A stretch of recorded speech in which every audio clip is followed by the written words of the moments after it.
देखिए, आज शुरू करेंगे हम थोड़ा बाल विवाह प्रतिषेध अधिनियम 2006। इसमें कुछ इंपॉर्टेंट चीजें हैं। पहले तो इसका उद्देश्य देखिए कि वैसे इस अधिनियम का जो बनाने का उद्देश्य क्या है। इस अधिनियम का उद्देश्य बाल विवाह के अनुष्ठान और उससे संबंधित जो कृत्य होते हैं उनका प्रतिषेध करना। तो ये भी याद रख सकते हैं आप। उद्देश्य क्या है इसका? बाल विवाह से बाल विवाह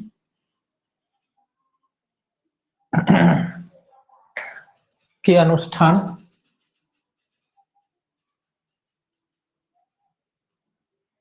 और उससे जुड़े हुए या उससे संबंधित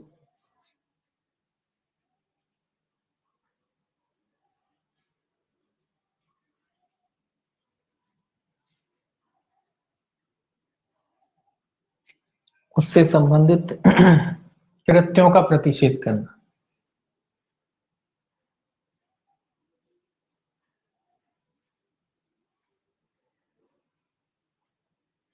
इस अधिनियम का उद्देश्य क्या है? बाल विवाह के अनुष्ठान और उससे संबंधित जो कृत्य होते हैं उनका प्रतिषेध करना। ये आपको याद रखना है कि उसका उद्देश्य बाल विवाह को रोकना और उससे जुड़े हुए जो भी कृत्य हैं उनका प्रतिषेध करना। दूसरा आपको इसमें याद रखना है कि इसका अधिनियम संख्याक है 6, 2007 का 6 अधिनियम संख्याक क्या है इसका? ये इंपॉर्टेंट है, पूछे जाते हैं ये चीजें, एडीपीओ में खासकर पूछी जाती है। अधिनियम संख्याक है 7, सॉरी 6, 2007 का 6, ऐसे याद रखेंगे। 2007 का अधिनियम संख्याक 6। Good morning sir. वो लाइट से जो है वो क्या?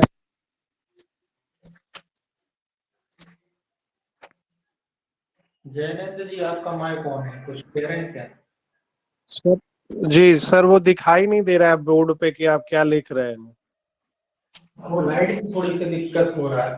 एक मिनट में कोशिश करूंगा, देखूंगा, आज मैं देखूंगा लाइट जैसे थोड़ा सा दिक्कत होता है। एक मिनट। पूरे उसमें व्हाइट लाइट है और व्हाइट बोर्ड है तो चमकता है थोड़ा, इसका बल्ब थोड़ा चेंज करने पड़ेंगे मुझे। अब थोड़ा दिख रहा है क्या? जी जी जी सर। अब थोड़ा आपको थोड़ा दिख रहा होगा थोड़ा बहुत। दरअसल मैं यहाँ होता हूँ तो वो लाइट को फोकस करता है कैमरा, उस वजह से भी होता है। देखिए आप इसको, ये लिखा है बाल विवाह के अनुष्ठान और उससे संबंधित कृत्यों का प्रतिषेध करना, और इसका अधिनियम संख्या के 7 2006 का। मैं इसका पीडीएफ डाल लूंगा इसमें, आप चिंता ना करें। आप तो जो बोल रहा हूँ वो नोट करते जाए, है ना। इसका पीडीएफ डाल दूंगा मैं, जितना होगा इसका पीडीएफ अपलोड कर दूंगा मैं इसी पे बाद में। दूसरा है भारत गणराज्य के जो कौन से वर्ष में बना, ये भी याद रखना, 57। भारत गणराज्य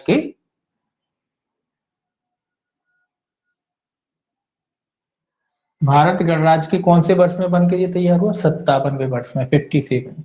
वैसे ये निकाला जा सकता है लेकिन याद रखेंगे आप 57वें वर्ष में। भारत गणराज्य के कौन से वर्ष में? 57वें वर्ष में ये बन करके तैयार हुआ। चलिए लाल पेन से लिखता हूं मैं। ठीक है, तो भारत गणराज्य के 57वें वर्ष में ये बन करके तैयार हुआ, ये आपको याद रखना है। इसका विस्तार सेक्शन जो 1 है, अब 1 देखिए, सेक्शन 1 भी है, सेक्शन 1 में ही विस्तार दे रखा है। तो इसका विस्तार जो है कहां तक होगा ये देखेंगे हम। इसका विस्तार आप याद रखें, विस्तार, इसका विस्तार कहाँ है? संपूर्ण भारत में। ये नोट करना है ये चीजें आपको, संपूर्ण भारत। इसका विस्तार कहाँ है? संपूर्ण भारत में है। और साथ ही साथ ये जो भारत के बाहर रहने वाले जो भारत के नागरिक हैं उन पर भी लागू होता है, संपूर्ण भारत पर। और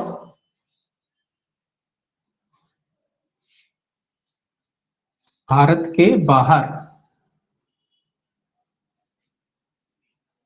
रहने वाले सभी भारतीयों पर या सभी नागरिकों पर, सभी नागरिकों पर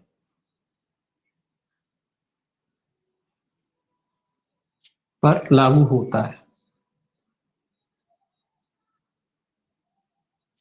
ठीक है, तो ये भी याद रखना है आपको, ये संपूर्ण भारत पर लागू होता है, साथ ही साथ भारत के बाहर रहने वाले जो भारत के नागरिक हैं उन पर भी ये लागू होता है। एक अपवाद है इसका, अपवाद क्या है देखिए, ये कहता है पांडिचेरी, पांडिचेरी संघराज्य क्षेत्र के रेनो साउ जो जनजाति है उनको लागू नहीं होता, ये इसका अपवाद है एक। पांडिचेरी संघराज्य क्षेत्र, ये याद रखना है आपको, क्षेत्र की कौन सी जनजाति, रेनो साउ, ये नाम याद रखना आपको, रेनो साउ जो जनजाति है उस पर लागू नहीं होता।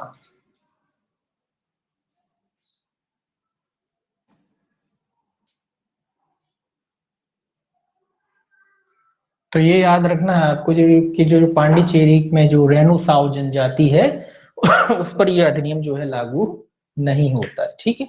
तो इसको आप याद रखेंगे, ये पांडिचेरी की जो जनजाति है रेनो साउ उस पर यह अधिनियम क्या है, लागू नहीं होता है, ये आपको याद रखना कि पांडिचेरी की जो जनजाति रेनो साउ उस पर यह अधिनियम लागू नहीं होता है, ठीक है। और ये कौन से सेक्शन में है, सेक्शन 1 में, यहाँ कोष्टक में लिख सकते हैं सेक्शन 1, सेक्शन 1 से संबंधित है ये। इसके बाद देखिए सेक्शन जो 2 है उसमें परिभाषाएं दी गई हैं कुछ, सेक्शन 2 में क्या दी गई हैं, कुछ परिभाषाएं दी गई।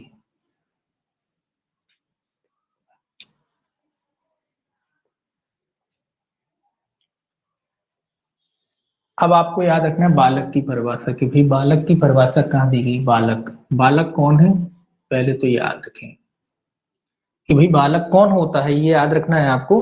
बालक में कौन कौन शामिल है, बालक में शामिल है यदि पुरुष है तो जिसने 21 वर्ष की आयु पूरी नहीं की है, और यदि महिला या स्त्री है तो 18 वर्ष की आयु पूरी नहीं की है। तो बालक कौन है, यदि पुरुष है, ये याद रखना है, पुरुष है तो कितने वर्ष की आयु, पुरुष है तो 21 वर्ष की आयु,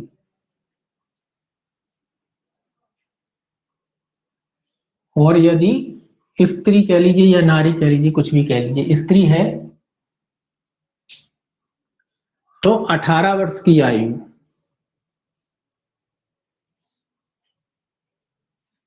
पूरी नहीं की है। ये आपको याद रखना है, क्वेश्चन आता है ये कि अगर बालक में कौन आता है, यदि पुरुष है तो जिसने 21 वर्ष की आयु पूरी ना की हो, और यदि स्त्री है या नारी है तो उसने 18 वर्ष की आयु पूरी न की हो, वो स्त्री की परिभाषा में आता है। ये कहाँ दी गया, सेक्शन 2A में बताया गया है। कहाँ बताया गया है, 2A में। ये भी याद रखना है कि बालक की परिभाषा कहाँ है, 2A में बताई गई है। तो पुरुष के मामले में 21 वर्ष और स्त्री के बारे में 18 वर्ष की आयु जिन्होंने पूरी नहीं की है वो बालक की परिभाषा में आते हैं। इसके अलावा आपको याद रखना है कि बाल विवाह, बाल विवाह का क्या अर्थ है, बाल विवाह, कि भाई बाल विवाह का क्या अर्थ है। तो बाल विवाह का अर्थ है बंधन में आने वाले दोनों पक्षकारों में से कोई भी बालक है, मतलब जिन बंधन का मतलब जो विवाह बंधन में बनने वाले हैं उनमें से। तो इसमें केवल एक लाइन लिखेंगे कि बंधन में आने वाले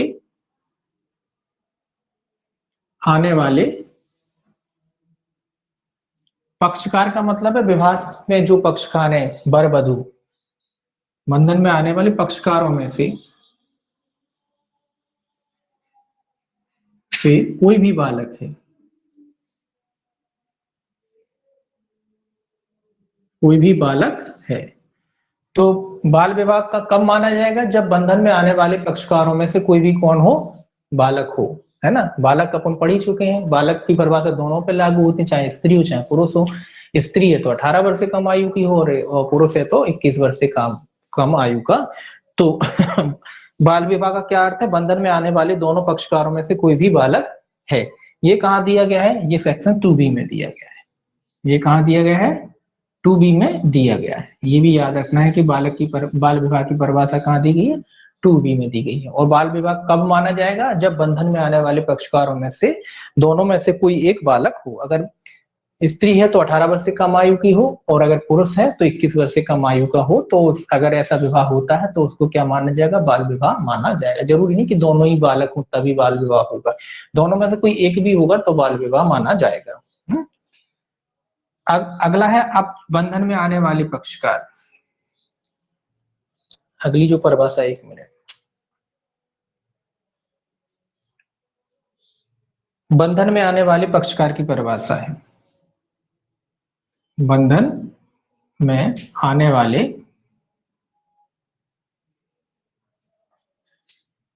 पक्षकार, ये कहता है बंधन में आने वाले पक्षकार का क्या अर्थ है? जिसका विवाह अनुष्ठापित किया जाता है या किया जाने वाला है। मतलब बंधन में आने वाले पक्षकार के लिए केवल आपको एक ही एक ही बात याद रखनी है कि जिसका विवाह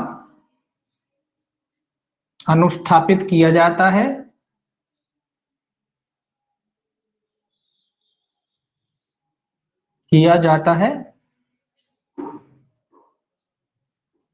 या किया जाने वाला है।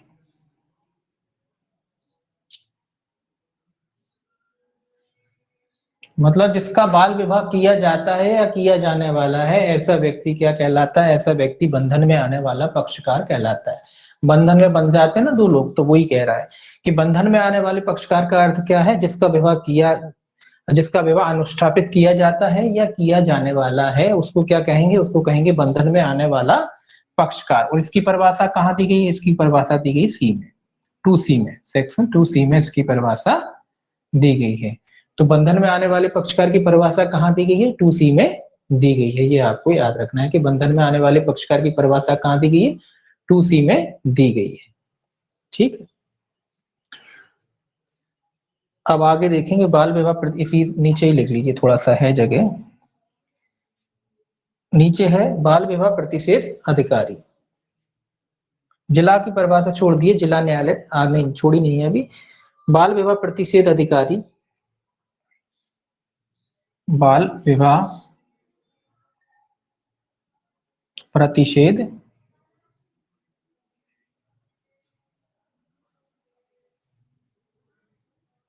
तो बाल विवाह प्रतिषेध अधिकारी कौन होता है? जिसकी नियुक्ति धारा 16(1) के अधीन की जाती है। एक ही पॉइंट याद रखना है इसमें, जिसकी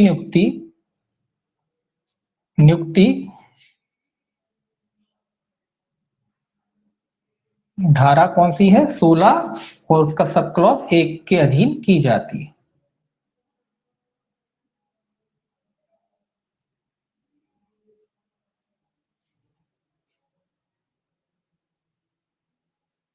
बस इतना याद रखना है कि बाल विवाह प्रतिषेध अधिकारी कौन है? बाल विवाह प्रतिषेध अधिकारी वह है जिसकी नियुक्ति धारा 16(1) के अधीन की जाती है। ये आपको याद रखना है कि बाल विवाह प्रतिषेध अधिकारी कौन है? जिसकी नियुक्ति धारा 16(1) के अधीन की जाती है। ऐसा कोई अधिकारी क्या कहलाता है? बाल विवाह प्रतिषेध अधिकारी कहलाता है। और इसकी परिभाषा कहाँ दी गई है? इसकी परिभाषा दी गई है 2D में। ठीक है, ये भी याद रखना है। इसकी परिभाषा कहाँ दी गई है? सेक्शन 2D में इसकी परिभाषा दी गई है। इसमें भी एक ही लाइन याद रखना है कि जिसकी नियुक्ति धारा 16(1) के अधीन की जाती है, ऐसा जो अधिकारी है बाल विवाह प्रतिषेध अधिकारी कहलाता है। इसके बाद देखिए,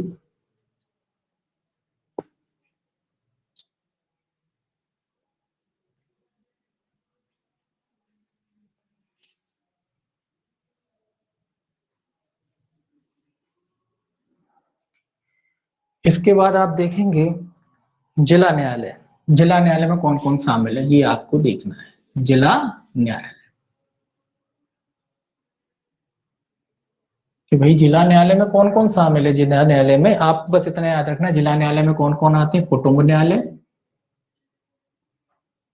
जहां कुटुंब न्यायालय की स्थापना हो चुकी है वहां कुटुंब न्यायालय। कौन कौन आते हैं? कुटुंब न्यायालय आता है इसके अंतर्गत।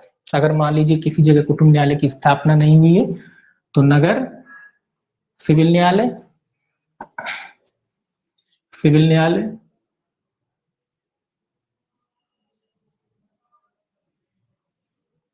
नगर सिविल न्यायालय आता है।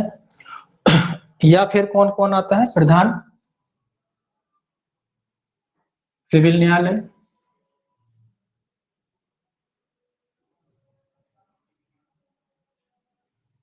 या फिर कौन आता है या अन्य सिविल न्यायालय, अन्य सिविल न्यायालय,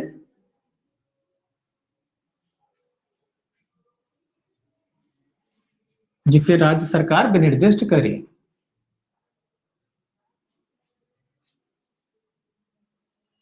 क्या करे? विनिर्दिष्ट करे।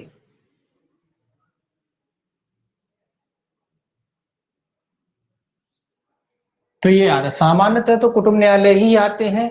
अगर आजकल कुटुंब न्यायालय बना दिए गए हैं, मान लीजिए कोई ऐसा स्थान है जहाँ कुटुंब न्यायालयों की स्थापना नहीं हुई है या कुटुंब न्यायालय नहीं बनाए गए हैं, तो वहां पे फिर नगर सिविल न्यायालय जो होता है वो उसके अंतर्गत आएगा, जिला न्यायालय के अंतर्गत, या फिर प्रधान सिविल न्यायालय है वो आएगा, या अन्य सिविल न्यायालय भी आ सकता है अगर राज्य सरकार ने उसको इस रूप में क्या किया हो, विनिर्दिष्ट किया हो, तो वो इसके अंतर्गत आ सकता है। चलिए ठीक है, तो वो उसके अंतर्गत आ सकता है। अब देखिए, और हाँ, इसकी परिभाषा कहाँ दे रखी है जिला न्यायालय की? जिला न्यायालय की परिभाषा दे रखी है 2E में। ठीक है, सेक्शन 2E में इसकी परिभाषा दे रखी है, जिला न्यायालय की परिभाषा दे रखी है। आपको केवल इतना याद रखना है कि कुटुंब न्यायालय भी आते हैं, जहाँ कुटुंब न्यायालय है वहां कुटुंब न्यायालय आएंगे, नगर सिविल न्यायालय भी आता है, प्रधान सिविल न्यायालय भी आता है, और अन्य सिविल अधिकारिता रखने वाला न्यायालय भी आता है, जिसे राज्य सरकार ने क्या किया हो, विनिर्दिष्ट किया हो। सामान्यतः तो जो कुटुंब न्यायालय स्थापना हो चुकी है तो वही अर्थ लगाया जाएगा, अगर नहीं हुई है तो फिर ये ऑप्शन है इसमें, इनको भी क्या माना जाएगा, जिला न्यायालय माना जाएगा। इसके बाद ये कहता है अवयस्क की, ये भाई अवयस्क कौन होगा? ये क्वेश्चन आता है कि अवयस्क कौन होगा। तो इसमें याद रखना है कि जिसने वयस्कता अधिनियम जो है 1875, जिसने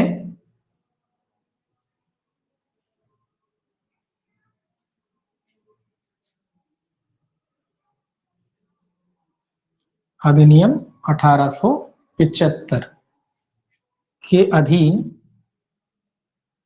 वयस्कता प्राप्त ना की हो,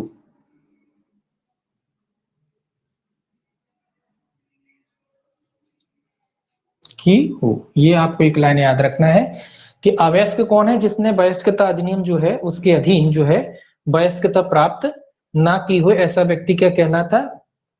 अवयस्क कहलाता। और ये कहाँ है? ये 2F में बताया गया है। ठीक है, तो ये भी याद रखना है कि 2F में बताया गया है। बस इसमें इतना पूछा जाएगा कि वयस्क अवयस्क कौन है? अवयस्क वो है जिसने वयस्कता अधिनियम 1875 है उसके अधीन जो है वयस्कता प्राप्त नहीं की हो, ऐसा व्यक्ति क्या कहलाता है? ऐसा व्यक्ति अवयस्क कहलाता है। ये लास्ट परिभाषा है इसकी। उसके बाद देखिए, इसको थोड़ा मिटा दें।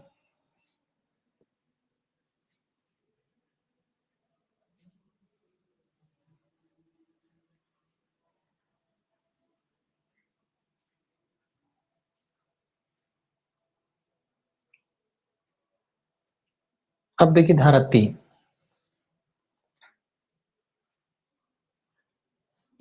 सेक्शन जो है इसका 3, सेक्शन क्या है? 3 है, धारा 3 है। धारा 3 काय से संबंधित है? थोड़ा ज्यादा लाइट हो रही है, इसको बंद करें। अब देखिए धारा जो 3 है, धारा 3 काय से संबंधित है? धारा 3 कहता है बाल विवाह का बंधन में आने वाले पक्षकारों के जो बालक हैं विकल्प पर शून्य होना। तो आपको केवल इतना याद रखना है, बाल विवाह का शून्य करणीय होना, शून्य करणीय होना। तो आपको बस इतना याद रखना है, बाल विवाह का शून्य करणीय होना। क्या होना? बाल विवाह का क्या होना? शून्य करणीय।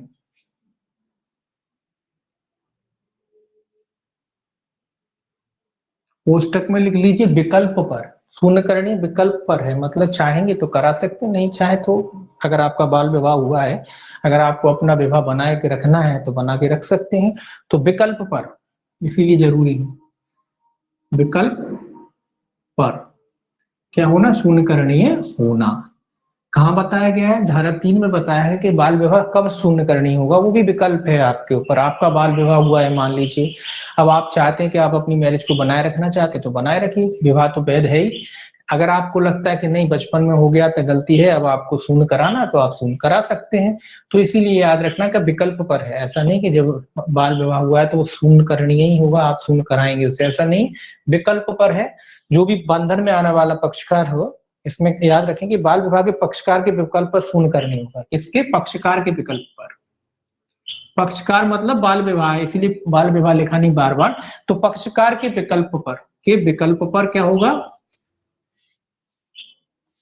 शून्य करणीय होगा। अगर पक्षकार चाहते हैं तो वो अपने बाल विवाह को क्या करा सकते हैं? शून्य घोषित करा सकते हैं न्यायालय में जाकर। तो पक्षकार के विकल्प पर जो बाल विवाह है क्या होगा? शून्य करणीय होगा। आप जानते हैं शून्य करणीय संविदा कौन सी होती है? जो किसी एक पक्षकार के विकल्प पर परिवर्तनीय होती है? तो ऐसी संविदा होती है शून्य करणीय। ठीक है, तो ये कह रहा है बाल विवाह के पक्षकार के विकल्प पर शून्य करनी होगा। अगर कोई पक्षकार चाहता है तो वो अपने जो बाल विवाह को क्या करा सकता है? शून्य घोषित करा सकता है। अगला पॉइंट इसमें याद रखेंगे कि आवेदन कहाँ दिया जाएगा। आवेदन जो है, आप जो बाल विवाह को शून्य कराने के लिए कहाँ देंगे? तो आवेदन अपन ने अभी पढ़ा ना, न्यायालय। कौन सा न्यायालय पढ़ा? जिला न्यायालय। तो आवेदन आपको कहाँ देना पड़ेगा? जिला न्यायालय में। आवेदन जिला न्यायालय में देना पड़ेगा। जिला न्यायालय आवेदन कहाँ लगेगा? जिला न्यायालय में इसका आवेदन लगेगा। और जिला न्यायालय का अर्थ तो आपने पढ़ा ही है, कुटुंब न्यायालय, नगर सिविल न्यायालय, जो भी हो। तो हाँ वो, तो आवेदन आपको क्या करना पड़ेगा? जिला न्यायालय में लगाना पड़ेगा। और आवेदन आवेदन कौन लगाएगा? पक्षकारों द्वारा ही लगाया जाएगा। आवेदन कौन लगाएगा? स्वाभाविक सी बात है, जिसको रिलीफ चाहिए तो पक्षकार द्वारा, मतलब दोनों में से कोई भी, वर या वधु, कोई भी जिसको लगता है कि उसको अपना बाल विवाह शून्य घोषित कराना है, वो आवेदन कर सकता है न्यायालय में जाके। किस न्यायालय में करेगा? जिला न्यायालय में जाकर के वो अपना आवेदन करेगा। अब मान लीजिए कंडीशन ऐसी है कि जो आवेदक है, आवेदक किसे कहा जाता है? जो आवेदन करता है। जो आवेदक है वो अवयस्क है। कैसा है? अवयस्क है। अगर आवेदक अवयस्क है, ऐसी कंडीशन है कि वो खुद आवेदन नहीं कर सकता, अभी भी वो अवयस्क है, तो भाई उसके तरफ से आवेदन किसके द्वारा किया जाएगा? एक मिनट। तो आवेदक उसके द्वारा कौन कर सकता है? उसका जो भी संरक्षक है। कौन का? आवेदक का जो भी संरक्षक होगा। साथ ही माता पिता। माता पिता कौन के? आवेदक के। माता माता पिता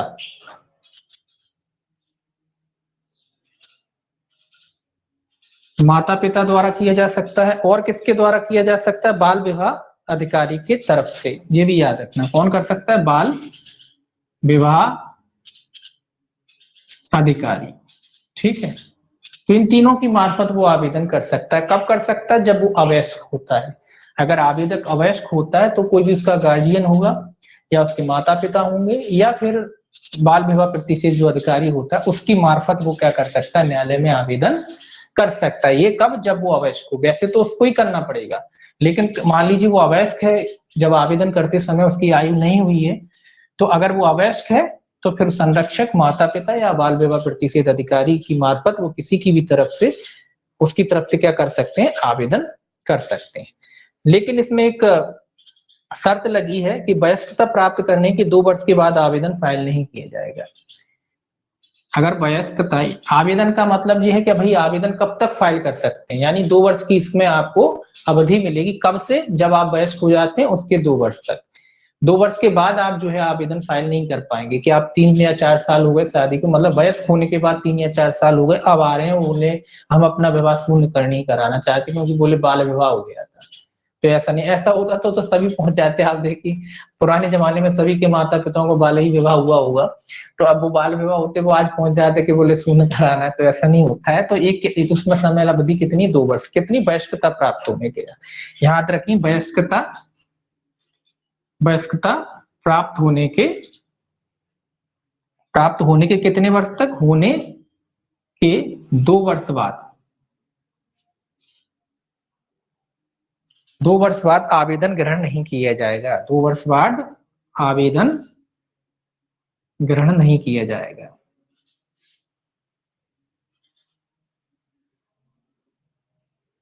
ये आपको याद रखना है कि ये इंपॉर्टेंट है, ये वाला फैक्ट ये याद रखना है 2 वर्ष तक आप आवेदन कर सकते हैं, ठीक है।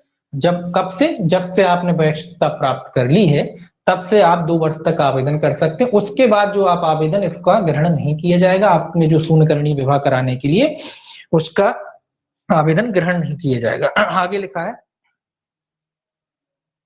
अब मान लीजिए एक चीज और याद रख लीजिए, छोटी सी, हालांकि मान लीजिए अकृतता की डिग्री शून्य हो जाती है, सॉरी अकृतता की डिग्री प्रवर्तित हो जाती है, अकृतता की डिग्री प्राप्त हो जाती है, मतलब न्यायालय ने इनके पक्ष में क्या कर दी है, डिक्री बना दी है। न्यायालय ने इनके पक्ष में क्या करा है, डिक्री बना दिया है। न्यायालय ने इनके पक्ष में क्या करा है, डिक्री बना दिया है। अब इन्होंने जो शून्यकरणीय विवाह कराने के लिए आवेदन किया तो न्यायालय ने इनके पक्ष में डिक्री दे दी, तो क्या होगा, तो सीधी सीधी सी बात है कि जो इन्होंने धन प्राप्त किया था शादी में, धन है ना बहुत सारी, या मूल्यवान प्रतिभूतियां हैं, मूल्यवान कोई संपत्ति भी हो सकती है ना, मूल्यवान संपत्ति है या वस्तुएं हैं, आभूषण हैं या अन्य आदि, लिख लीजिए आदि मतलब सारे, जो भी बची कुची चीजें वो एक दूसरे को लौटानी पड़ेंगी। जो भी आपने लिया था, जो भी धन लिया था, मूल्यवान प्रतिभूति ली थी, आभूषण आदि लिए थे, वो आपको एक दूसरे पक्षकार को आपको आपस में क्या करने पड़ेंगे, लौटाने पड़ेंगे। ये तो आप जानते हैं, जब भी विवाह हो, चाहे किसी भी धर्म में हो, किसी भी जाति में हो, कुछ लेन देन तो होता ही होता है, चाहे वो किसी भी नाम से हो, किसी भी तरीके से होता ही है। गिफ्ट कह लो, कुछ भी कह लो, आप जानते ही हो, हर पिता हर माता अपने बच्चों को देता है, तो उसी तरीके से जो भी धन आभूषण वगैरह दिए गए होंगे किसी भी तरीके से, उनको क्या करना पड़ेगा, उनको एक दूसरे पक्षकार को लौटाना पड़ेगा। आपको, आपने जो भी लिया है, वर ने अगर वधु की तरफ से वर को दिया है तो वर के द्वारा लौटाया जाएगा, और अगर वर द्वारा वधु को दिया गया है तो वधु के द्वारा लौटाया जाएगा, मतलब एक दूसरे को उसको लौटाना पड़ेगा जो भी आपने लिया है। अब देखिए सेक्शन 4, इसमें सेक्शन 3 में केवल इतना ही याद रखना है आपको। इसके बाद देखिए सेक्शन 4 इसका, सेक्शन जो 4 है आपका, बाल विवाह के बंधन में आने वाली महिला पक्षकार के भरण पोषण और निवास के लिए उपबंध। तो बस इतना याद रखिए कि महिला पक्षकार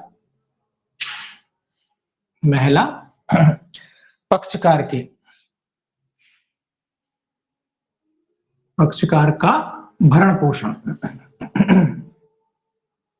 इतनी सी हेडिंग याद रखना है आपको। भरण पोषण कितने में दिए गए हैं, सेक्शन 4 में दिए गए हैं महिला पक्षकार का भरण पोषण, या याद रखिए मेंटेनेंस और निवास, निवास भी है इसमें, निवास, भरण पोषण और निवास की व्यवस्था की जाएगी। अब इसमें कह रहा है कि भाई भरण पोषण कब तक करेंगे आप, किसी महिला का जिसका पुनर्विवाह, जो सॉरी जिसका बाल विवाह हुआ था, उस महिला के बारे में कह रहा है कि भाई उस महिला का जो है भरण पोषण कब तक करना पड़ेगा। तो याद रखेंगे कि उसका पुनर्विवाह तक भरण पोषण करना होगा। कब तक करना होगा, पुनर्विवाह तक। अगर वो जब तक पुनर्विवाह नहीं कर लेती तब तक जो पुरुष पक्षकार है उसको क्या करना पड़ेगा, उसका पुनर्विवाह, ये लिख लीजिए, पुनर्विवाह तक क्या करना पड़ेगा, भरण पोषण देना पड़ेगा। कौन देगा, पुरुष पक्षकार देगा। जो पुरुष पक्षकार है वो उसका भरण पोषण देगा। कौन देगा, पुरुष पक्षकार, ये भी याद रखेंगे, पुरुष पक्षकार देगा। अब मान लीजिए पुरुष पक्षकार क्या है, अवयस्क है, क्योंकि ये तो बाल विवाह है ना। अब मान लो अभी भी वो अवयस्क है भैया, पुरुष पक्षकार अवयस्क है, तो भैया कौन देगा, भाई पुरुष पक्षकार अगर अवयस्क होता है तो कौन देगा, स्वाभाविक सी बात है माता पिता देंगे। कौन के माता पिता, पुरुष के माता पिता देंगे, या उसका कोई गार्जियन होगा, संरक्षक होगा तो वो देगा।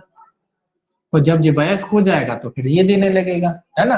तो ये याद रखना है कि जो महिला पक्षकार है उसको मेंटेनेंस देना पड़ेगा। और कब तक देना पड़ेगा, जब तक वो दूसरी शादी नहीं कर लेती। पुनर्विवाह का मतलब जब तक उसकी दूसरी शादी नहीं हो जाती तब तक उसको भरण पोषण करना पड़ेगा। कौन की जिम्मेदारी है, ये पुरुष पक्षकार की जिम्मेदारी है कि वो उसका मेंटेनेंस करे। लेकिन किसी कारणवश अगर मान लो वो अवयस्क है तो पुरुष पक्षकार के जो माता पिता हैं उनको उसका भरण पोषण करना पड़ेगा, महिला पक्षकार का।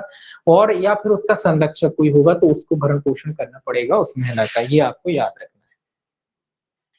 अब बात आती है कि भाई भरण पोषण का निर्धारण कौन करेगा, निर्धारण जिला न्यायालय करेगा। निर्धारण भाई भरण पोषण का निर्धारण कौन करेगा? जिला न्यायालय करेगा। यहाँ सारी काम जिला ही न्यायालय करता है, तो कौन करेगा? जिला न्यायालय। भरण पोषण का निर्धारण किसके द्वारा किया जाएगा? जिला न्यायालय के द्वारा भरण पोषण का निर्धारण किया जाएगा। और जब जिला न्यायालय भरण पोषण का निर्धारण करेगा तो किस तरीके से करेगा? तो उसके द्वारा जैसी अवधि भोगी गई है, जीवन शैली कह लीजिए, जीवन शैली मतलब जिस लाइफ स्टाइल से वो जीती थी उस तरीके से उसका जीवन शैली, और साथ ही साथ जो देने वाला है पक्षकार है उसकी आर्थिक स्थिति। कहाँ था? पांचवा है, चौथा है जीवन शैली और संदाय करने वाले पक्षकार की आय। संदाय करने वाले पक्षकार की आय। इन दोनों चीजों को ध्यान में रखा जाएगा कि जीवन शैली देखी जाएगी, जो महिला को दिलाना है कि भाई किस तरीके से रहती थी, तो वो चीज ध्यान में रखी जाएगी। जो दूसरा जो संदाय करने वाला है उसकी हैसियत देखी जाएगी। अब मान लो जी अवयस्क है, यहाँ संदाय करने वाला शब्द इसीलिए आया है कि आपने देखिए या तो ये करेगा या इसके माता पिता करें। अब अगर माता पिता करें तो माता पिता की हैसियत देखी जाएगी कि भाई कितना कमाते हैं, कितना दे सकते हैं। कोई संरक्षक है तो ये देखा जाएगा ये कितना कमाता है, अगर ये खुद कमाता है तो ये देखा जाएगा कि ये कितना कमाता है। तो इसीलिए संदाय करने वाले पक्षकार की हैसियत भी देखी जाएगी, तो जितना कमाता उस हिसाब से। और उसके अलावा जो महिला पक्षकार है उसकी जीवन शैली, वो किस स्टाइल से जीती थी, किस मतलब कितने खर्चे थे, वो उस हिसाब को ध्यान में रखते हुए न्यायालय क्या करेगा? भरण पोषण की व्यवस्था करेगा। अब बात आती है कि भरण पोषण कैसे दिलाया जाएगा? मासिक दिलाया जाएगा क्या एक मुश्त दिलाया? दोनों तरीके का हो सकता है, मासिक भी हो सकता है और एक मुश्त भी हो सकता है, जैसा दोनों आवश्यक समझे वैसा, जैसा पक्षकार आवश्यक समझे वैसा हो सकता है। एक मुश्त भी हो सकता है और मासिक भी हो सकता है। मासिक भी दिलाया जा सकता है कि भैया मासिक दिला दिया, तय कर दिया न्यायालय ने कि हर महीने इतनी रकम देनी है, या एक बार में लेके खत्म किया, तो उस तरीके का भी हो सकता है। जैसा चाहे वैसा हो सकता है, तो मासिक भी हो सकता है और एक मुश्त भी हो सकता है। इसके अलावा निवास की बात कर ले हैं आप। निवास रह गया है कि भैया जब तक उसकी शादी नहीं हो जाती, महिला की पुनर्विवाह की नहीं हो जाता, तब तक न्यायालय उसके निवास की व्यवस्था भी कर सकता है कि भाई ये कहाँ रहेगी, तो उसके निवास की व्यवस्था भी न्यायालय के द्वारा की जा सकती है, जिला न्यायालय ही करता है। और जो निवास का खर्चा है, निवास की व्यवस्था जो पुरुष पक्षकार है उनके घर वालों को दिख कह सकता है कि भैया जो आपका जो भी निवास इसको रह रही, जहां भी रह रही, जो भी खर्चा आएगा, जो भी किराया विराया जो भी है वो आपको देना पड़ेगा। इस तरीके की व्यवस्था जो है जिला न्यायालय कर सकता है। तो निवास की व्यवस्था भी जिला न्यायालय के द्वारा की जा सकती है। ठीक है, ये आपका सेक्शन 4 है, इसमें इतना ही पढ़ना है आपको।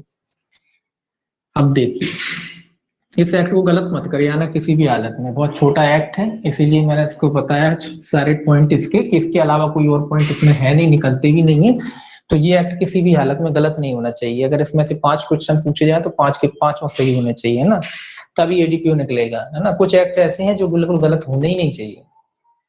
तो इससे अगर 4 क्वेश्चन पूछे, 5 पूछे, 2 पूछे, 1 पूछे, कितने भी पूछे, एक भी पूछे तो एक भी सही हो, 10 पूछता है तो 10 के 10 सही होना चाहिए, ठीक है ना।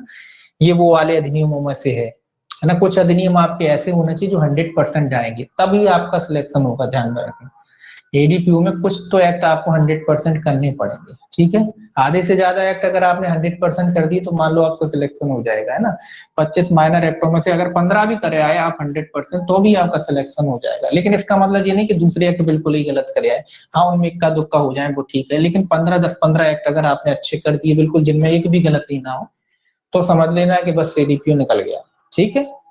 तो इसीलिए मैं कह रहा हूँ इस एक्ट को थोड़ा सा ढंग से पढ़िए। ये एक्ट ऐसा है कि इसमें आप बना भी सकते हो, कर भी सकते हो। कुछ एक्ट होते हैं जहाँ गलत हो सकते हैं, लेकिन इसमें नहीं होंगे गलत, है ना, इसमें होना भी नहीं चाहिए इसमें गलत, ठीक है। आप देखिए सेक्शन 5। सेक्शन 5 क्या कहता है आपका? सॉरी, सेक्शन 5 कहाँ गया? सेक्शन 5 कहता है बाल विवाह से बालकों का भरण पोषण। अभी ये महिला पक्षकार का भरण पोषण था, अब जो है बालकों का भरण पोषण। सेक्शन 5 में क्या है, बस इतना याद रखें, बालकों का भरण पोषण। अब क्या है भाई, शादी हो गई, बाल विवाह हो गया, लेकिन मान लीजिए कोई संतान पैदा हो गई है, तो उन बालकों के बारे में कह रहा है कि भाई उन बालकों का भरण पोषण की व्यवस्था न्यायालय कहाँ करेगा, धारा 5 के अधीन करेगा। कि बालकों को, इसमें भी जिला न्यायालय को ही अधिकारता है कि जिला न्यायालय बालकों की अभिरक्षा के लिए समुचित आदेश पारित कर सकता है। किसके लिए? अभिरक्षा के। पहला बात कि भैया अभिरक्षा आदेश, अभिरक्षा आदेश भी कौन पारित करेगा? जिला न्यायालय, जिला न्यायालय, ठीक है। अभिरक्षा आदेश कौन पारित कर सकता है? जिला न्यायालय। भैया कि भाई बच्चा है कहाँ रहेगा, किसके पास रहेगा, तो अभिरक्षा आदेश भी जिला न्यायालय के द्वारा बच्चे के मामले में पारित किया जा सकता है। और दूसरा बात ये भी याद रखनी है कि जब न्यायालय आदेश पारित करेगा तो बालक के सर्वोत्तम हित को ध्यान में रखेगा। क्या याद रखेगा? बालक के सर्वोत्तम हित। किसका सर्वोत्तम? सबसे पहले बालक का हित देखेगा न्यायालय कि बालक का हित कहाँ है, कहाँ इसको रखना उचित होगा। तो न्यायालय सबसे पहले सर्वोत्तम हित देखेगा बालक का, बालक को वो प्रेफरेंस देगा, वो देखेगा कि बालक का हित कहाँ रहेगा, उसको देखते हुए न्यायालय क्या करेगा? आदेश पारित करेगा। साथ ही साथ इसके भरण पोषण का भी आदेश कर सकता है। किसका? भरण पोषण, भरण पोषण का आदेश भी न्यायालय क्या कर सकता है? बालक के बारे में भरण पोषण का आदेश भी दे सकता है। और भरण पोषण का आदेश किसको दे सकता है? पक्षकारों को दे सकता है। किसको दे सकता है? स्वाभाविक सी बात है, पक्षकार शब्द आया है, यानी चाहे माता को भी कह सकता है, पिता को भी कह सकता है, या अलग अलग कह सकता है, या दोनों से कह सकता है, जैसी भी स्थिति हो। पक्षकार को कह सकता है संरक्षक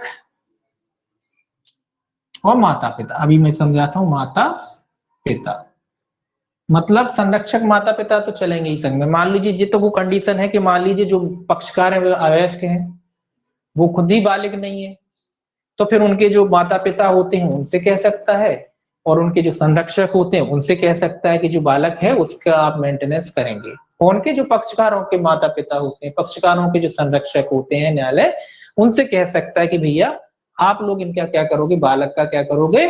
मेंटेनेंस करोगे, भरण पोषण करोगे।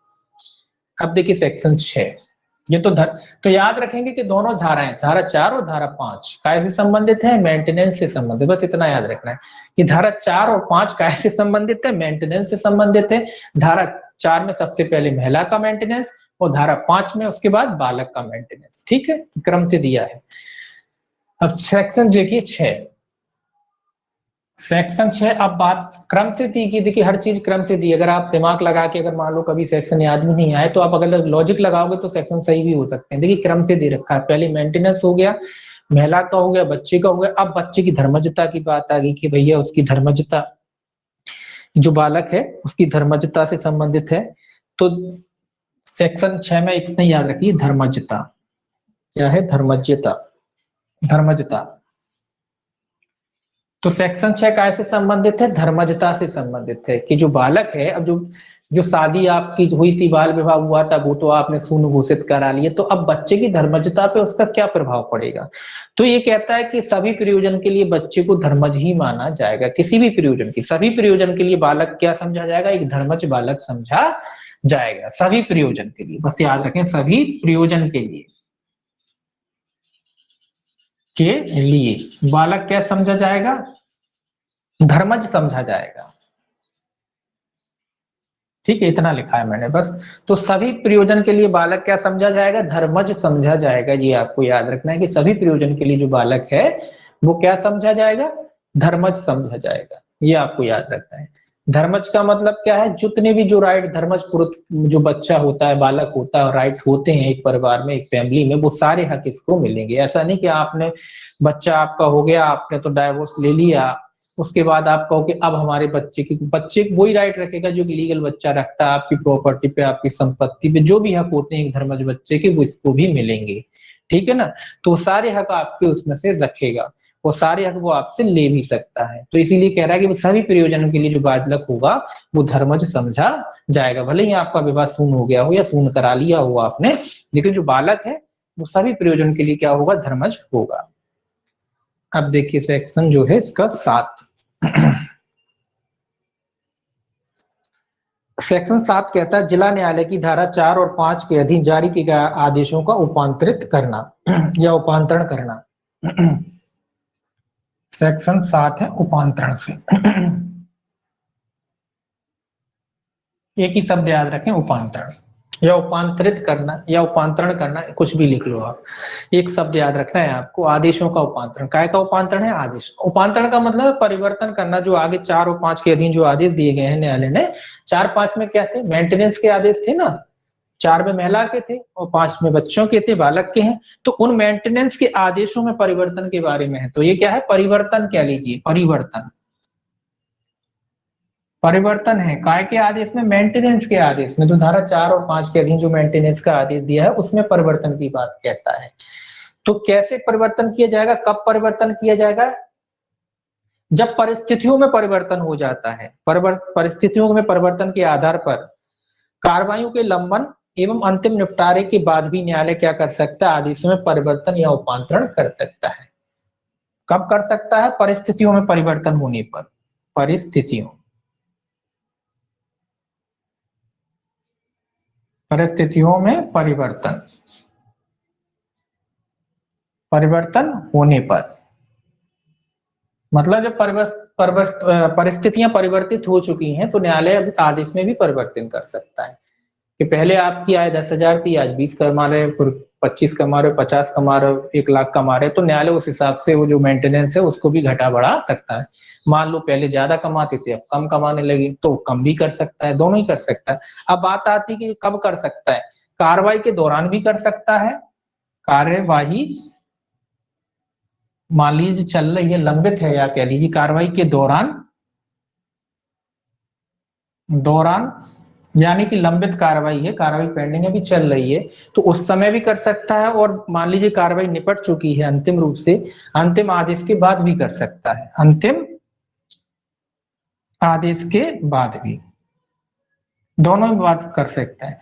मतलब आज आपका केस कोर्ट में चल रहा है, उस समय आप आवेदन लगाते हैं, उस समय भी न्यायालय कर सकता है। अब मान लीजिए आपका जो मेंटेनेंस है तय हो चुका है, निर्धारित हो चुका है, अब साल भर बाद आप आए, आपने आवेदन किया कि साहब जो हमारा मेंटेनेंस तय हुआ था वो इसकी आय बढ़ गई है और खर्चे हमारे बढ़ गए हैं, अब इससे काम नहीं चल रहा है, तो उसके बाद भी अगर न्यायालय उचित समझता है तो उसके बाद भी जो है आदेशों में क्या कर सकता है? परिवर्तन कर सकता है। तो ध्यान रखें, दोनों बात, कार्रवाई के दौरान भी कर सकता है और कार्रवाई समाप्त हो चुकी उसके बाद भी कर सकता है। कब करेगा? जब परिस्थितियों में परिवर्तन हो जाता है, ये ध्यान रखेंगे। ठीक है, अब देखिए,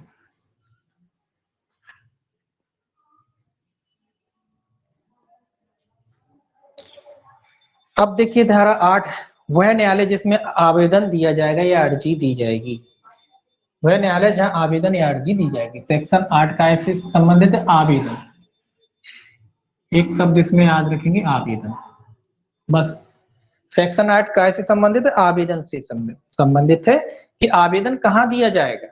इसमें कहता है अधिकारिता रखने वाले जिला न्यायालय में। कहाँ दिया जाएगा? अधिकारिता रखने वाले जिला न्यायालय, अधिकारिता रखने वाले जिला न्यायालय में ही दिया जाता है, ये तो आप जानते हैं, जिला न्यायालय में। तो अधिकारिता रखने वाले जिला न्यायालय में आवेदन किया जा सकता है। और कौन सा अधिकारिता रखने वाला जिला न्यायालय? जहां प्रतिवादी या बालक निवास करता है, या जहां प्रतिवादी का विवाह अनुष्ठापित हुआ था। जहां प्रतिवादी, कौन कौन? जहां प्रतिवादी निवास करता है, बालक निवास करता है, प्रतिवादी या बालक, बालक निवास करता है, या जहां विवाह अनुष्ठापित हुआ, निवास करता है, निवास लिखना भूल गए, निवास करता है,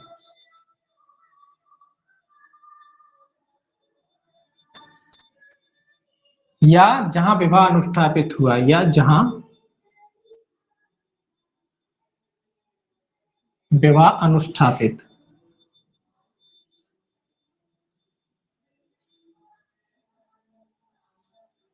जहां विवाह अनुष्ठापित हुआ, या जहां दोनों पक्षकार अंतिम बार निवास किया है, या जहां दोनों पक्षकारों ने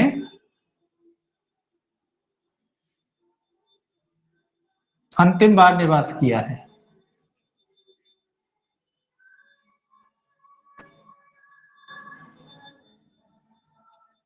तो ये याद रखेंगे आप के अधिकारिता रखने वाला जिला न्यायालय तो आवेदन ग्रहण करेगा। जो आपने मेंटेनेंस 125 में पढ़ा सेम वैसा ही है, कोई खास अंतर नहीं है। जहाँ प्रतिवादी निवास करते हैं या बालक निवास करता है या जहाँ विवाह हुआ था उस स्थान पर कर सकते हैं, या दोनों पक्षकारों में से कोई भी जहाँ अंतिम बार उन्होंने निवास किया हो वहां आप आवेदन कर सकते हैं। ठीक है, ये है आपका धारा 8। इसके बाद देखिए धारा 9। धारा 9 कैसे संबंधित है? धारा 9 है बाल विवाह करने वाले पुरुष वयस्क के लिए दंड। किसके लिए? पुरुष वयस्क के लिए दंड। ये कहता है कि अगर कोई पुरुष जो वयस्क है, क्या है? वयस्क। पुरुष कोई है क्या है? वयस्क है, याद रखें वयस्क। वयस्क पुरुष के लिए दंड, के लिए दंड। कौन सा वयस्क पुरुष? जिसने बाल विवाह किया है। कौन सा वयस्क पुरुष? जिसने बाल विवाह किया, इधर ही लिख देते हैं, जिसने बाल विवाह किया है। कौन सा वयस्क पुरुष? जिसने बाल विवाह किया है। ऐसे वयस्क पुरुष के लिए दंड की व्यवस्था करता है। देखिए क्या कहता है ये, इसमें दंड ही दंड याद रखना है इसको आपको। कौन से सेक्शन है? 9। तो अगर ऐसा कोई वयस्क पुरुष जो है बाल विवाह करता है तो उसे 2 वर्ष तक के कठोर कारावास से, 2 वर्ष तक का कैसा कारावास, ये भी याद रखना, कठोर कारावास से, या फिर 1 लाख ही रुपए होगा इसमें। कितना है? 1 लाख रुपए तक के जुर्माने से, या दोनों से, या फिर क्या है, या लगा हुआ है 1 लाख रुपए तक का जुर्माना। ये याद रखना है 1 लाख तक का, बस इतना लिख दिया मैंने। तो 2 वर्ष तक का कारावास या 1 लाख तक का जुर्माना। और कारावास कैसा हो? कठोर होगा। कारावास कैसा हो? कठोर होगा। अब उदाहरण समझ लीजिए कि मान लीजिए एक लड़का है, उसकी आयु मान लीजिए 19 साल का लड़का है मान लीजिए, है ना, और लड़की मान लीजिए 16 साल की है, 17 साल की है ना, 16 साल, या मान लीजिए कि भैया 16 साल की लड़की है और लड़का कितने साल का है? 19 साल का है। अब जे पुरुष, जे लड़का जो है ये विवाह करता है, बाल विवाह करता है, या मान लीजिए लड़की बालिक है, या मान लीजिए लड़की 18 की, उसमें कोई दिक्कत नहीं है। तो अगर ये जो लड़का है जो विवाह कर रहा है, इसके बारे में कह रहा है, तो इसको कितने दंड से दंडित की? यहाँ 21 मत समझना, यहाँ तो लिखा है वयस्कता। वयस्कता की आयु कौन सी है? 18 या उसके ऊपर। वयस्कता अधिनियम के तहत वयस्कता की आयु कितनी है? 18 वर्ष या उससे अधिक। तो अगर ये 19 साल का भी है वो विवाह करता है, या 18 से ऊपर का है विवाह करता है, तो भी ये दंडित किया जाएगा। कितने दंड से दंडित किया जाएगा? 2 वर्ष तक के कठोर कारावास से या जुर्माने से, जो 1 लाख रुपए तक का हो सकेगा। ठीक है ना। अगर बाल विवाह करता है, वयस्क पुरुष है, तो पुरुष के लिए दंड की व्यवस्था है। ऐसे पुरुष को दंडित किया जाएगा। केवल पुरुष, स्त्री की बात नहीं कह रहा है ये। किसको दंडित किया जाएगा? पुरुष के लिए। अगर कोई पुरुष है और वो बाल विवाह करता है तो उसको दंड की व्यवस्था की गई है इसमें, है ना। स्त्री के लिए नहीं की गई कि अगर कोई स्त्री है, वयस्क है और वो बाल विवाह करती, तो उसके लिए नहीं है इसमें। किसके लिए है? पुरुष के लिए। अब देखिए कौन सा पढ़ रहे थे अपन? 9वां पढ़ रहे थे। अब 10वां देखिए, बाल विवाह का अनुष्ठान करने के लिए दंड। इसमें भी आपको केवल दंड याद रखना है। सेक्शन 10, बाल विवाह का अनुष्ठान।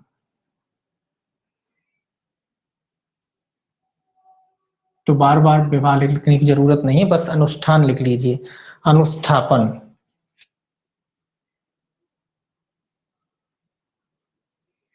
बस इतना शब्द लिख लीजिए। अनुष्ठापन मतलब जो बाल विवाह कराते हैं या जो बाल विवाह कर रहे हैं, उसका मैनेजमेंट कर रहे हैं, वो सब लोग इसके अंतर्गत आते हैं।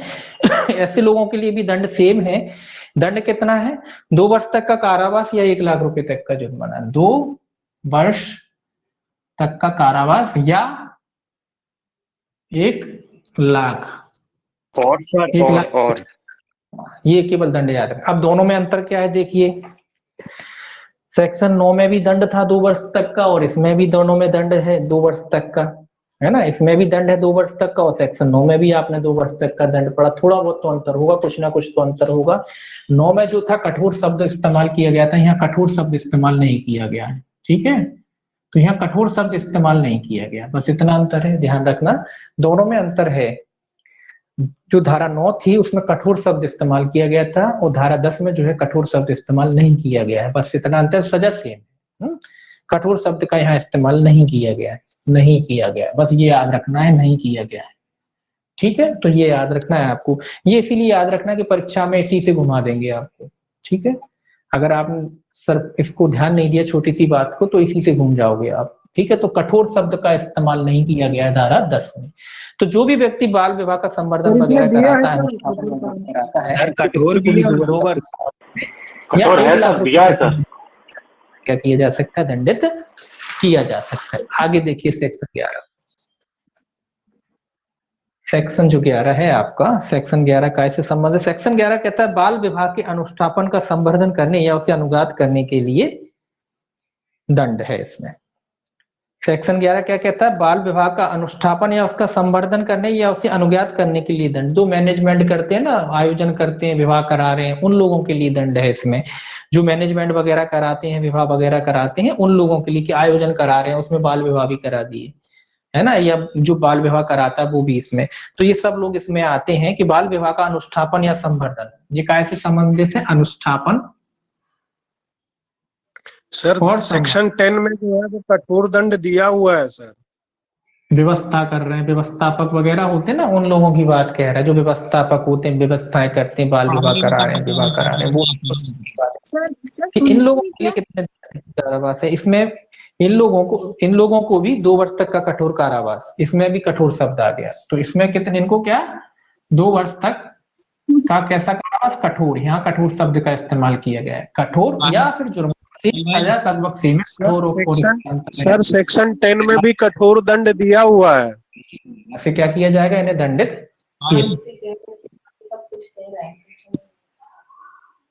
ठीक है सर सेक्शन 10 में भी कठोर दंड दिया हुआ है। कोई कुछ बोल रहा है सर सेक्शन 10 में भी कठोर दंड दिया हुआ है। सेक्शन 10 में कठोर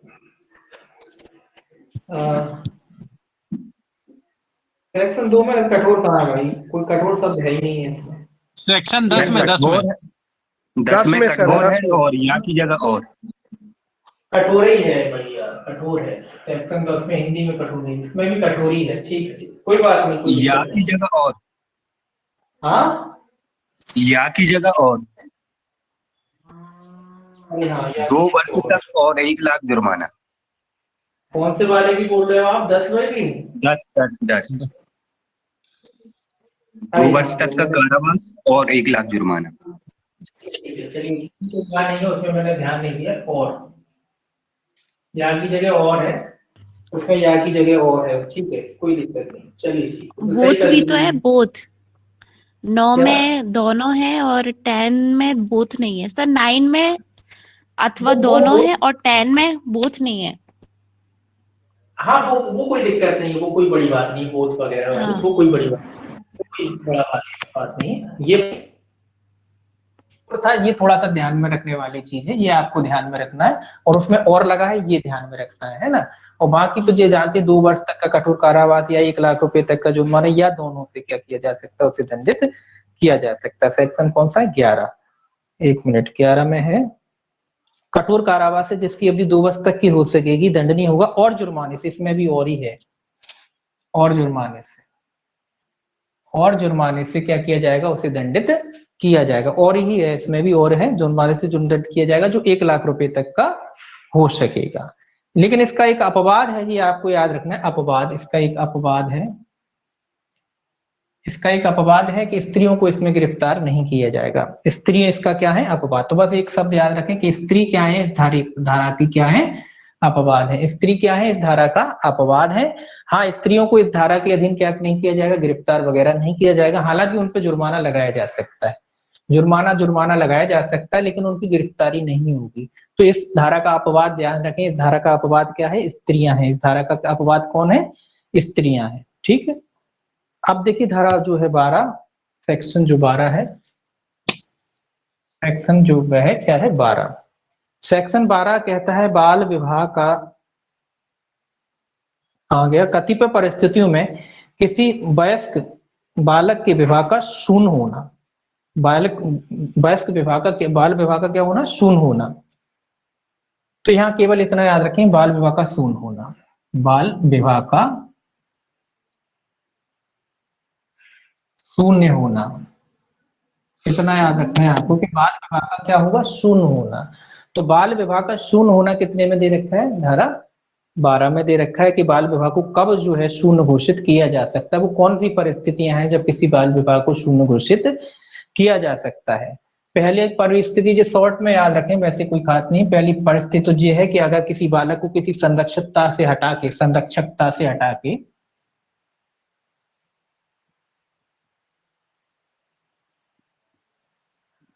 अगर किसी बालक को किसी की जो माता पिता है, जिसकी भी वो कस्टडी में रहता है, उसकी संरक्षकता से हटा करके उसका बाल विवाह कराया जाता है, तो ऐसा बाल विवाह भी शून्य होगा। दूसरा याद रखें कि अगर बलपूर्वक या प्रवंचनापूर्ण उपायों द्वारा उसकी शादी वगैरह कराई जाती है तो भी बाल विवाह शून्य होगा। बलपूर्वक या प्रवंचनापूर्ण या प्रवंचना से उसका जो मैरिज है, शादी है, वो कराई जाती है, तो ऐसा बाल विवाह भी क्या होगा, ऐसा बाल विवाह भी शून्य होगा। तीसरा याद रखिए कि विक्रय द्वारा अगर किसी बच्चे को खरीद के लाया जाता है और उसका विक्रय आदि करके लाया जाता है और उसके बाद उसकी शादी कराई जाती है, तो ऐसा बाल विवाह भी क्या होगा, शून्य होगा। ठीक है, इक्कू का माइक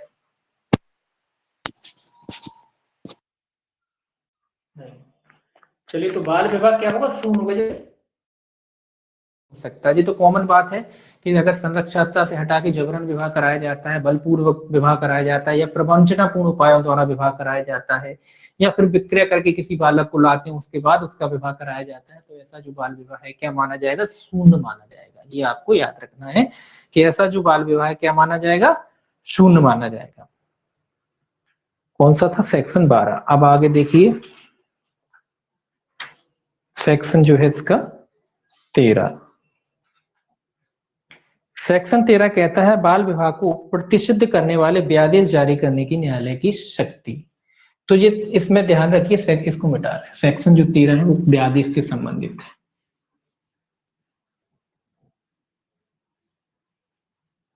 सेक्शन 13 कैसे संबंधित है, व्यादेश।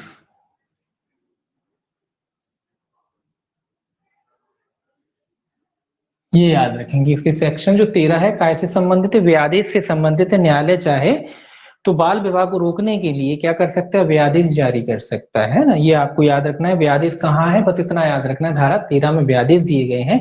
न्यायालय चाहे तो व्यादेश जारी कर सकता है। अब ये भी याद रखना है कि भाई कौन कौन सा न्यायालय जो है व्यादेश जारी कर सकता है। इसमें आपको याद रखना है कि प्रथम वर्ग न्यायिक मजिस्ट्रेट या महानगर मजिस्ट्रेट, कौन जारी कर सकता है, प्रथम वर्ग मजिस्ट्रेट या महानगर मजिस्ट्रेट।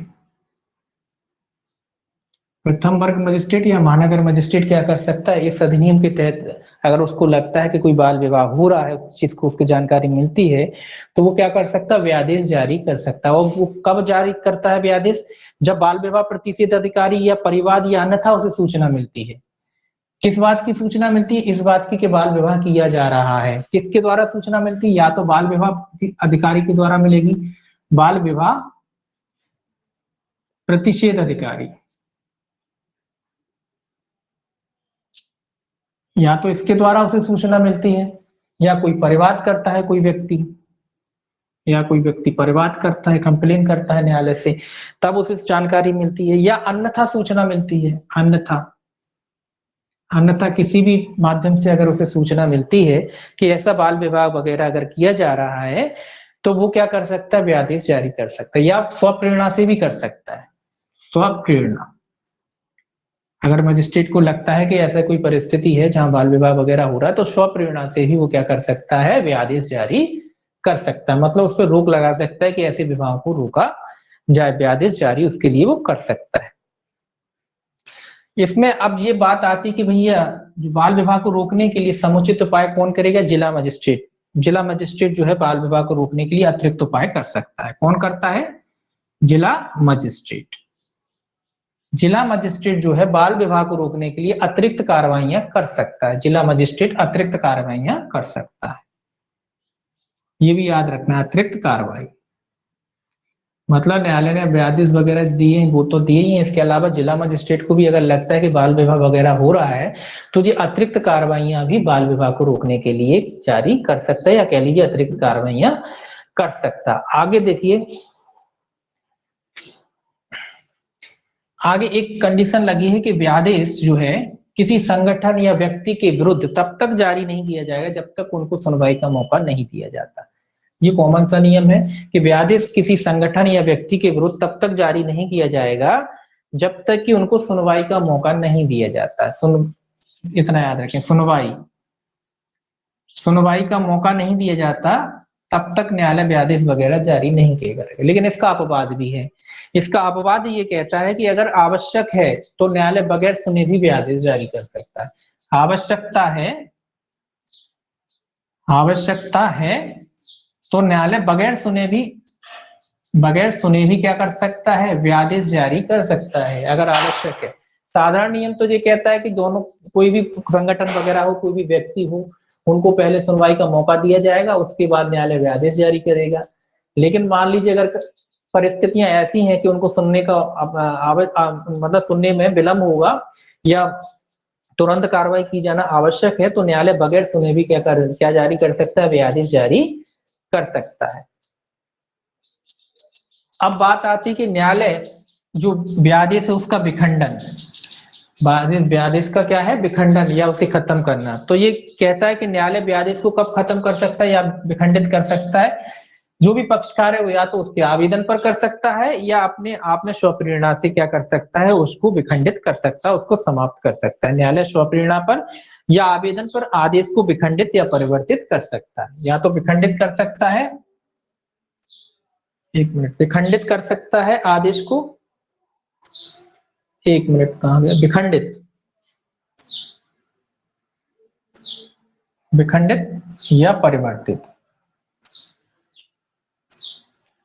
विखंडित या परिवर्तित कर सकता है। कब कर सकता है विखंडित परिवर्तित, या तो आवेदन, जो पक्षकार है उनके आवेदन पर, या अपने आप में स्वप्रेरणा से भी जो उसने आदेश दिया था उस आदेश को परिवर्तित या विखंडित कर सकता है। अब बात आती है कि अगर कोई व्यक्ति व्यादेश का उल्लंघन करता है और व्यादेश के उल्लंघन में अगर कोई व्यक्ति, तो उसको भी दंडित का प्रावधान है इसमें कि उसे 2 वर्ष तक का कारावास हो सकेगा या 1 लाख रुपए। इस मिनट कितना सेक्शन है ये, 13।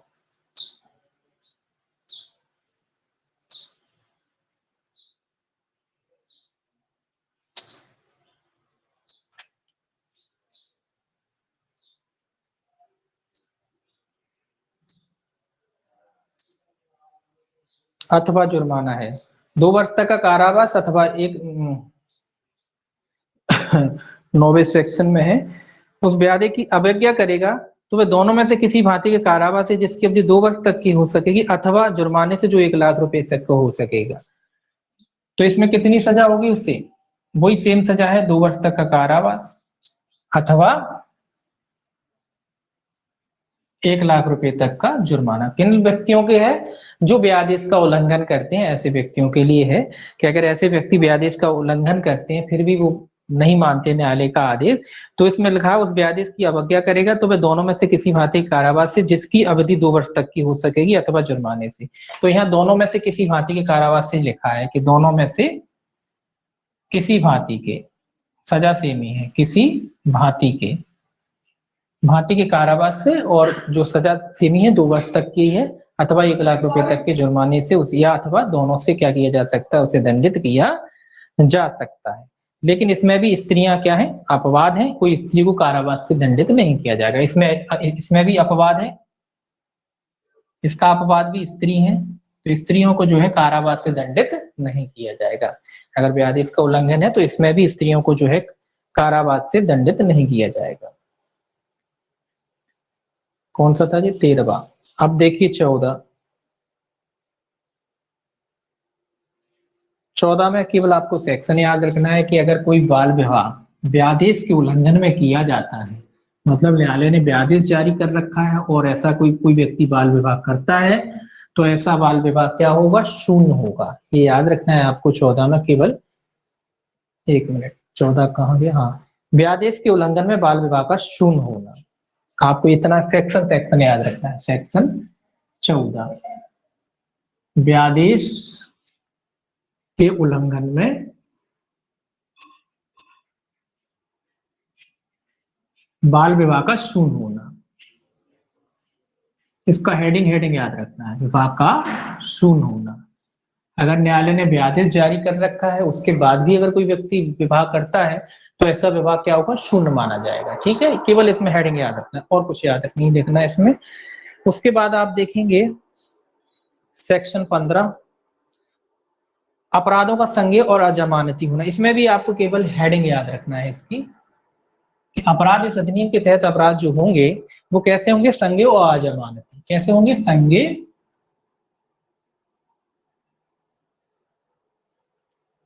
अपराधों का संज्ञेय और अजमानती। बस इसमें इतनी हेडिंग याद रखना है, इसमें भी कुछ याद नहीं रखना कि धारा 15 में बात कहती है कि इस अधिनियम के तहत जो अपराध होंगे कैसे होंगे, संज्ञेय होंगे और अजमानती। भरे सीआरपीसी में कोई भी प्रोविजन हो, इस अधिनियम के तहत जो अपराध होंगे संज्ञेय और अजमानती समझे जाएंगे, ये आपको याद रखना है। अब देखिए 16 सेक्शन 16 में 2-3 पॉइंट याद रखने हैं। सेक्शन 16 तो आप जानते हैं काय से संबंधित है, बाल विवाह प्रतिषेध अधिकारी से संबंधित है। किससे संबंधित है, बाल विवाह प्रतिषेध अधिकारी।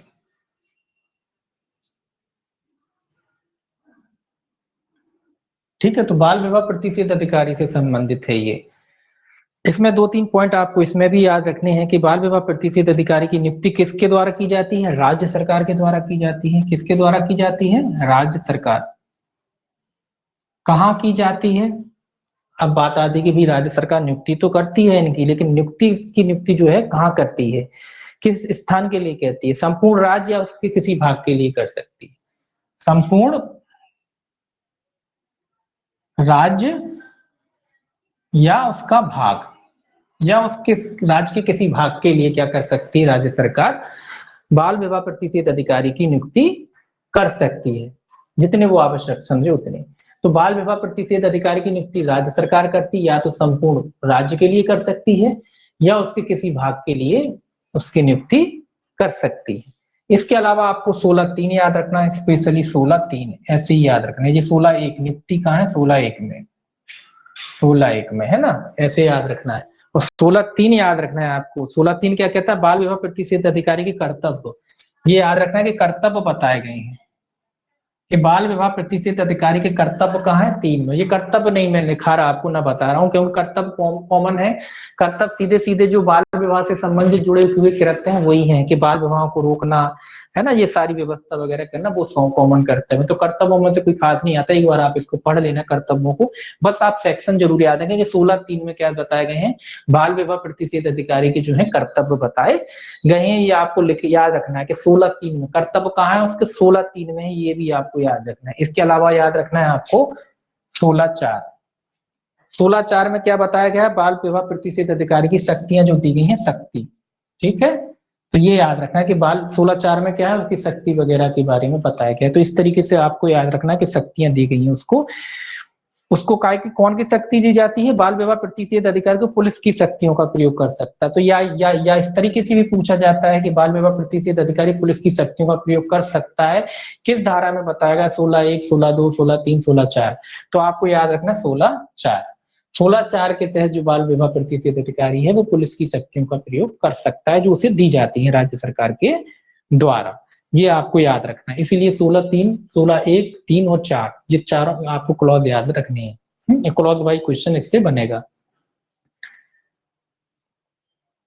इसके अलावा ये कहता है, इसमें नीचे एक पॉइंट और है कि बाल विवाह प्रतिषेध अधिकारी धारा 4, 5, 13, 3 के संबंध में न्यायालय में क्या कर सकता है, आवेदन कर सकता है। ये आवेदन कौन करता है, बाल विवाह अधिकारी कर सकता है। इसके अलावा धारा 17 देखिए, इसको थोड़ा मिटा दें।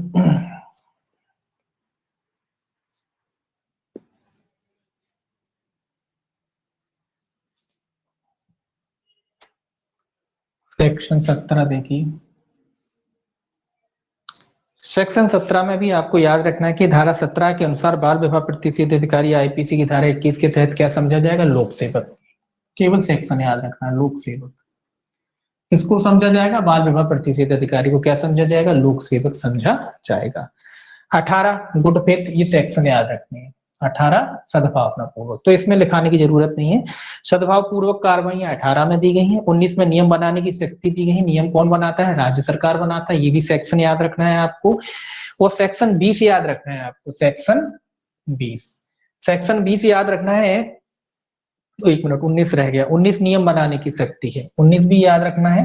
19 नियम बनाने की शक्ति किसको है? राज्य को है। सेक्शन 20 याद रखना है। सेक्शन 20 क्या कहता है कि हिंदू विवाह अधिनियम 1955 का संशोधन, ये याद रखना है, ये इंपॉर्टेंट है, याद रखना है। काय का संशोधन है? हिंदू विवाह अधिनियम 1955 का, ये पूछा जाता है। हिंदू विवाह अधिनियम 1955 का क्या है? ये संशोधन, ये पूछा जाता है, याद रखना किस धारा में बताया गया है। क्वेश्चन यही आएगा कि हिंदू विवाह अधिनियम 1955 का संशोधन से संबंधित धारा है। कौन सी धारा है? धारा 20। तो ये आपको याद रखना है।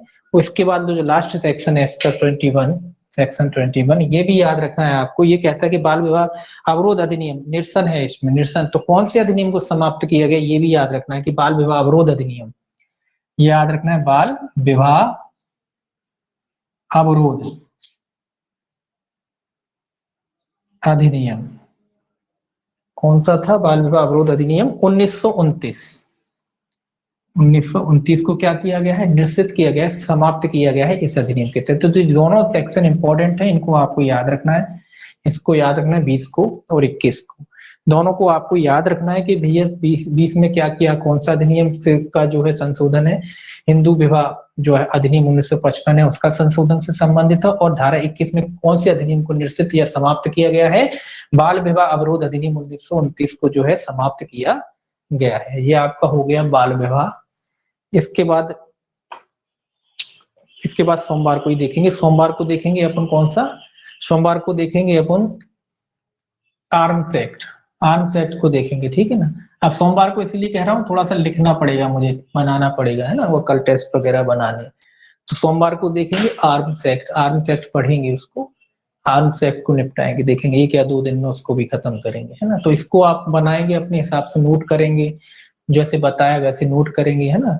जो जो फैक्ट बताए वो सारे नोट करेंगे, वैसे मैंने नोट करे। थोड़ा बहुत गलती हो तो उसमें सुधार कर लिए, कोई दिक्कत नहीं। जो गलती है वो आप डायरेक्ट भी रखें, है ना। ये बढ़िया लगता है कि जब बोलते हो, वरना पता ही नहीं पड़ता है कि भैया सही बोलो गलत बोलो। पढ़ रहे हैं और नहीं बोलते तो समझ में नहीं आता है कि भैया पढ़ भी रहे हैं कि नहीं पढ़ रहे हैं। जो बच्चा पढ़ता है वो पकड़ता है, और जो बच्चा पढ़ता ही नहीं केवल सुन ही रहा है, उसको क्या समझ में आएगा कि गलत पढ़ा दिया कि सही पढ़ा दिया, है ना। तो उसको देखना जरूरी है ना। तो चलिए सोमवार को शुरू करेंगे अपन आर्म्स एक्ट, इसी जो सब्जेक्ट है उसमें भी इसको भी शॉर्ट में देखेंगे क्या है। तो आर्म्स एक्ट शुरू करेंगे, ठीक है। चलिए।